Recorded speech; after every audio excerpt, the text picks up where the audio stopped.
Welcome to Liberty Today. Coming up today, Gordon Howie and Bob Ellis discuss the 2016 presidential field. Tonchi Weaver talks about the Randazzo factor. A young mom says CareNet saves lives, and Randazzo rants about White House tours and rigged elections. All this and more on today's Liberty Today.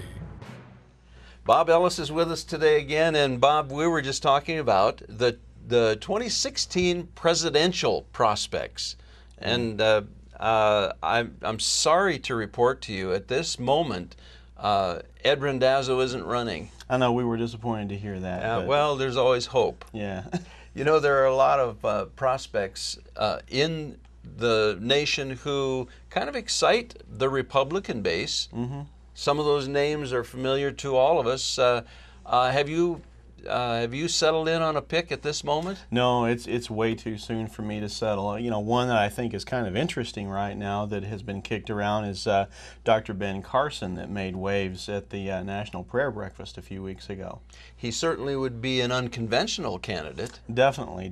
I don't know, as far as political experience goes, I don't think he has any, but the things that he says are the kind of things that conservative Republicans really like to hear.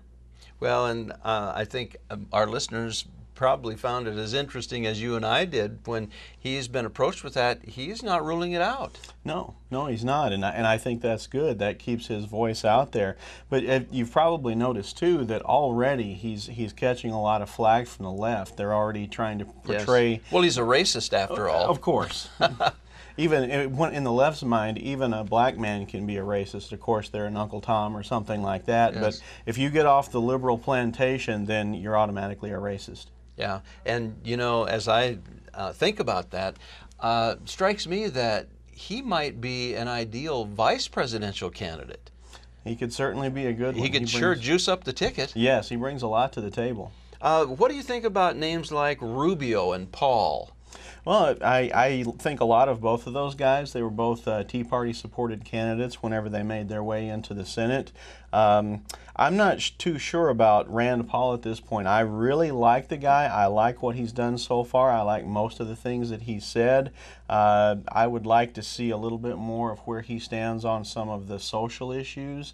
I know that he has somewhat of a more libertarian streak, and that doesn't always mix well with my conservative values. So far, I have not heard anything that really precludes my support for him as a socially conservative person, but I'd like to know more. One of his best credentials, from my perspective, is the fact that he got seriously scolded and maligned by Senator John McCain. Yeah. Now, if you're going to get maligned and scolded by John McCain, that probably means you're a conservative. That's high praise.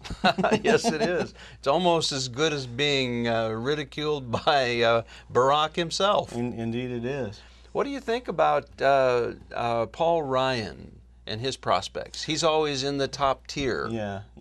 I think he's another good conservative Republican. You know, he made a good showing as the vice president. It would be interesting to see how he would do with his name out there on the first place on the ticket. But he's definitely fiscally conservative, from what I understand. His social values are generally conservative also. It'd be interesting to see how he does out there in the limelight, competing for the first place. As I mentioned to you earlier, the guy who, if I were making a pick today, and if with the stroke of a pen I could just put the guy in office, probably be somebody who resigned the Senate, and that is Senator Jim DeMint.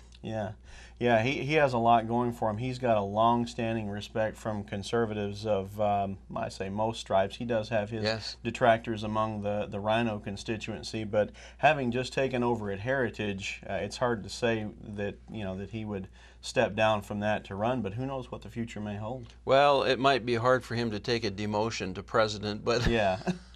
You know, he's going to do some serious good at the Heritage Foundation. He will. That organization has been a great voice for conservatism going back decades, and he's a perfect fit to head the ship. Well, and isn't it refreshing, folks, that we've got a solidly conservative sitting United States Senator who's saying, I can do more good outside the Senate than I can in the Senate. when most senators view that as a lifelong career. It's very rare to see someone who will relinquish those reins of power the way he has, and I think that's a good sign. That speaks well for him. Any other names that pop into your head regarding the 2016 presidential race? Well, you mentioned Marco Rubio a few minutes ago. He's another big contender. I'm afraid that he could be shooting himself in the foot by dancing a little bit close to the amnesty fire. I'm not sure exactly where he's coming down on that yet. He claims to be conservative on that yet. I've heard him say some things that give me some doubt, but that's another name that I'm sure will be kicked around for some time to come. Well, and folks, if you don't like any of those choices, there are still at least two in the field: Joe Biden and Hillary Clinton.